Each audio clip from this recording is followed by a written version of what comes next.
और उनके संग श्री जी कभी कभी भ्रमण के लिए जाती हैं, कभी किसी वन में, कभी किसी वृक्ष के नीचे।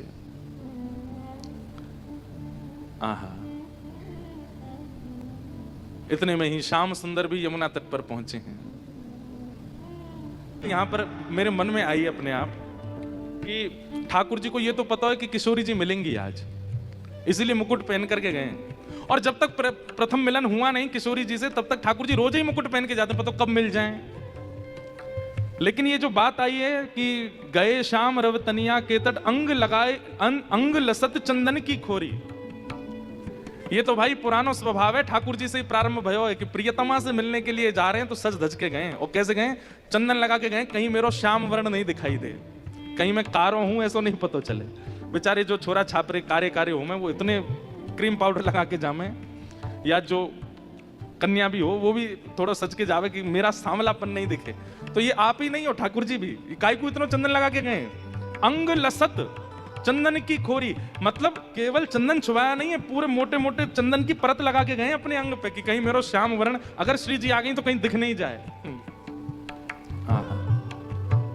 ठाकुर जी गए, ऊंची धोती पहनी है, सिर पर मुकुट धारण किया है, हाथ में चकटोरी ले रखी है और सुंदर चंदन लगा करके मतवाली चाल के साथ पहुंच गए यमुना जी के तट पर। और तभी क्या हुआ, ऐसे ठाकुर जी दूर से देख रहे हैं, जे कौन है? वृक्षों के बीच से एक चुनरी जैसी दिखाई दे रही है, छोटे से ठाकुर जी, छोटी सी किशोरी जी हैं। और औचक ही देखी तहां श्यामा, जैसे ही आपने देखी तो कैसी लग रही हैं? बोले नैन विशाल भाल दिए रोरी, यहां पर रोरी की बिंदी लगा के, और बड़े बड़े नेत्र हैं किशोरी जी के। ये देख लिया ठाकुर जी ने, ठाकुर जी के नेत्र सब देख लिया दूर थे। कैसी हैं? औचक ही देखी तहां श्यामा, नैन विशाल भाल दिए रोरी, और नील बसन, नीले वस्त्र पहने हैं, फरिया कटी पहरे, फरिया पहन करके आई हैं, और बैनी पीठ रुलत झकझोरी, जो सुंदर बैनी है किशोरी जी की, वो ऐसी मधुर सी होकर के पीठ पर आ रही है। आहा, प्रथम दर्शन भय हैं। और जैसे ही देखे हैं किशोरी जी को, नैन से नैन मिले, जैसे ही नेत्रन से नेत्र मिले, ठाकुर जी तो सब भूल गए, मेरी चकडोरी कहां गिरी, बंसी कहां गिरी, कहां भयो। अब तो केवल उन्हीं को देखने के लिए ही सुख बढ़ रहा है। बूझत श्याम कौन तू गोरी, बूझत श्याम कौन तू गोरी। ठाकुर जी जाकर के खड़े है गए और जाए करके कह रहे हैं, अरे गोरी तुम कौन हो, तुम कहां से आई हो, तुम्हारा नाम कहा है, कहां रहत काकी हो बेटी, कहां रहत काकी हो बेटी, देखी नाही कहूं ब्रज खोरी, देखी नाही कहूं ब्रज खोरी, बूझत श्याम कौन तू गोरी, बूझत श्याम कौन तू गोरी। आप कौन हो? नेक्सिसी लाली कौन हो आप? किशोरी जी कह रही हैं, हम नेक्सिस ही, तुम बहुत बड़े हुए हैं, तुम भी नेक्सिस से ही हो, तुम भी नेक्सिस से ही हो। छोटी सी किशोरी जी, छोटे से लाला। और ठाकुर जी बड़ी तोतली वाणी हैं बड़े मधुर बन के गए, चंदन वंदन लगा करके बढ़िया। अब मेरे मन में जो छवि आ रही है वो तो ऐसी आ रही है कि मैं बता नहीं सकता कैसे बन के गए। जैसे कोई एक्स्ट्रा श्रृंगार करके चला जाता है ना सुंदर दिखने के लिए, पर जब देखो तो ऐसा लगता है, पता ही चल जाती है एक्स्ट्रा ही करके आया है, वैसे लग रहे हैं ठाकुर जी। और वहां जाकर के वो प्रिटेंड ऐसा कर रहे हैं कि जैसे उनको पता ही नहीं था कि यहाँ किशोरी जी होंगी। अरे उनको पूरे गुप्तचर लगा रखे हैं, ढूंढते रहते हैं कब कहां से कब निकलने वाली है, मुझको बताओ तो मैं जाऊं। अद्भुत है ब्रज के भाव, ठाकुर जी की प्रेम लीला अद्भुत है। इसी में ही पगे रहे, इसी में ही डूबे रहे। हमारे ब्रजवासी, हमारे ब्रज के रसिक संतों को और कुछ नहीं चाहिए। ज्ञान वैराग्य धाम सब धरे रहो कोने में, हमको तो बस प्रिया प्रियतम विहार करें, हमको अनुभव होता है बस, और कुछ नहीं चाहिए हमको। तुम्हारा नाम कहा है, कौन की लाली हो तुम? पहले तो मैंने तुम्हें कभी देखो ना, यहां पे कहां से आई हो? कौन की लाली हो तुम?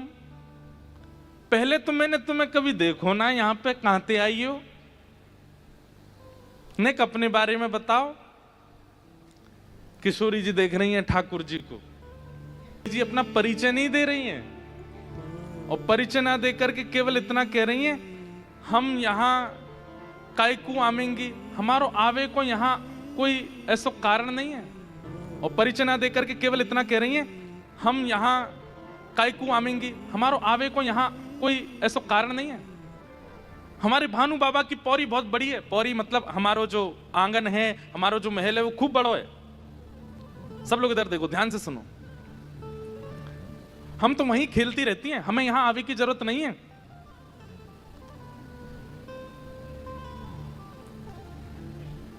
ठाकुर जी बोले, आप तो ऐसे कह रही हो जैसे यहां आके आपकी गरिमा कम है गई हो।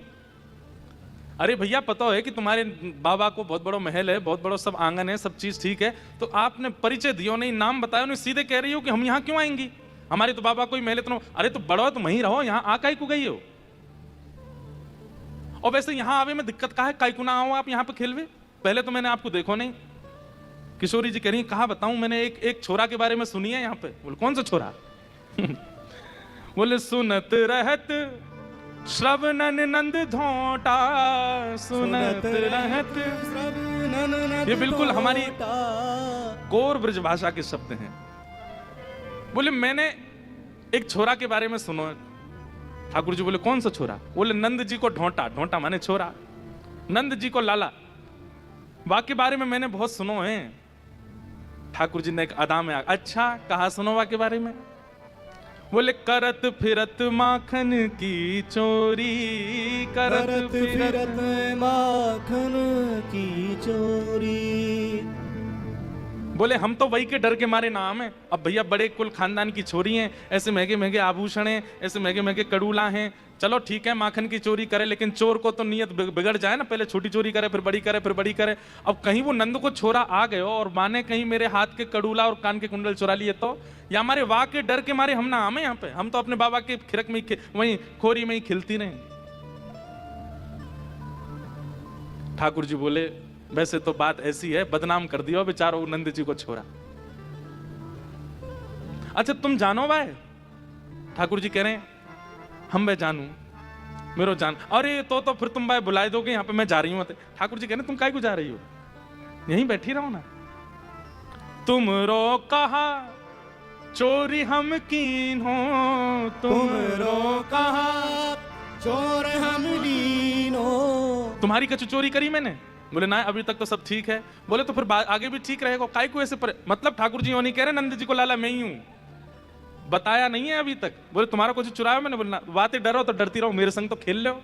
खेलन चलो संग मिल जोड़ी, खेलन चलो संग मिल जोड़ी। अरे वाह नंद के लाला, मैं तुम्हारी रक्षा कर लूंगा, तुम मेरे संग चल दो। किशोरी जी बोली सच में तुम रक्षा करोगे मेरी? बोले हाँ करूंगा।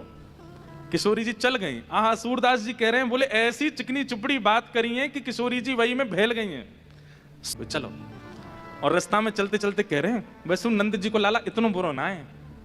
किशोरी जी कह रही अच्छा कैसा है?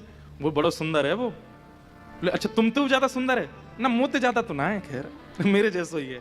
अच्छा ये सब बात कर रहे हैं। किशोरी जी कह रही है कहाँ खेलेंगे, कहाँ जाएंगे? बोले देखो खेल तो तुमने बहुत खेले होंगे, आज मैं तुम्हें कहीं और ले चलूं। बोले कहाँ ले चलोगे? बोले यहीं पास में एक आम को बगीचा है, ये प्रथम मिलन है किशोरी जी और ठाकुर जी को।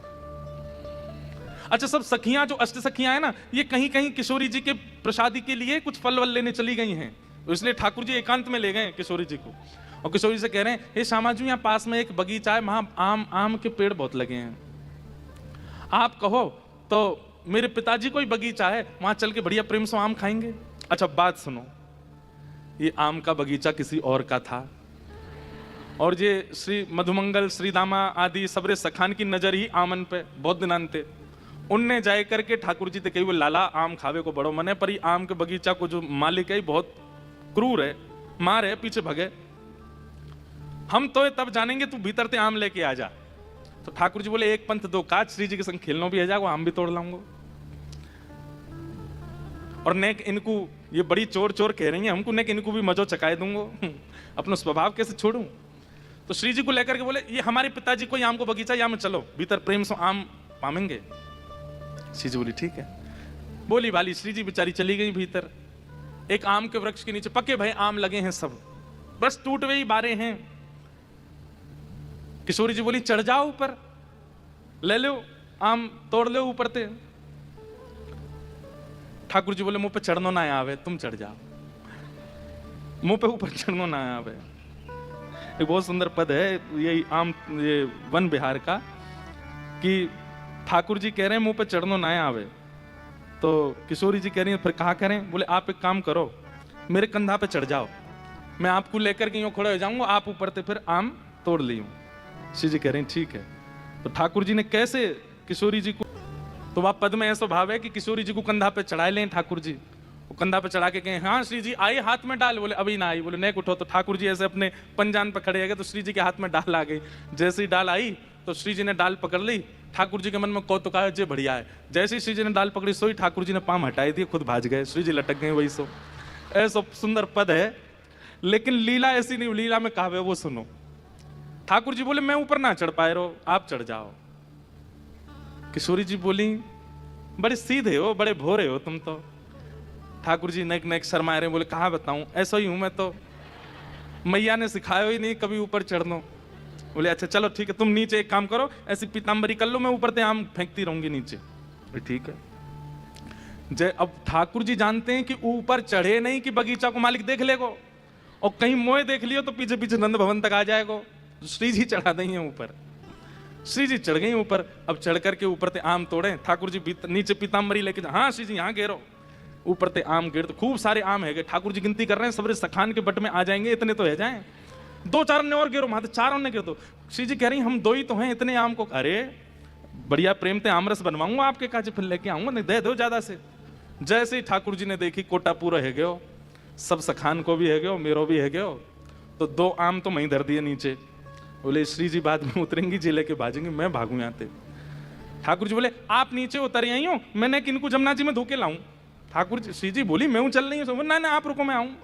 और लेके ठाकुर जी पीताम्बरी बांध के, और सुनो, बोले कहा उनंद जी को ढोटा मैं ही हूं, उनंद जी को लाला मैं ही हूं। और ऐसा कह करके भाजे, और भाज करके जैसे ही बाहर दौड़ रहे, इतने में वो बगीचा को मालिक आया। तो ठाकुर जी बोले देख भीतर चोरी है रही है, तू यहाँ डोल लो, भीतर चलो जा।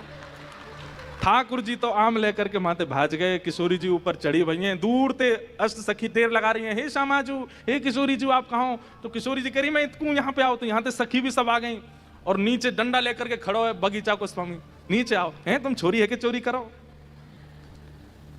श्री जी कह रही है मैं कहाँ बताऊं, ऐसी बातन में अपनी में फंसाई के चलोगो, ऐसी बात बनाए के चलोगो, मैं तो जान ही नहीं पाई, मैं तो पहचान ही नहीं पाई वाकू। ललता जी बोली कौन आयो, नाम बताओ वाको। अरे मैं कैसे बताऊं, कहाँ नाम बता के गयो, कुंवर कन्हई नंद जी को। अच्छा वो नंद जी को छोरा आयो। बोले हम।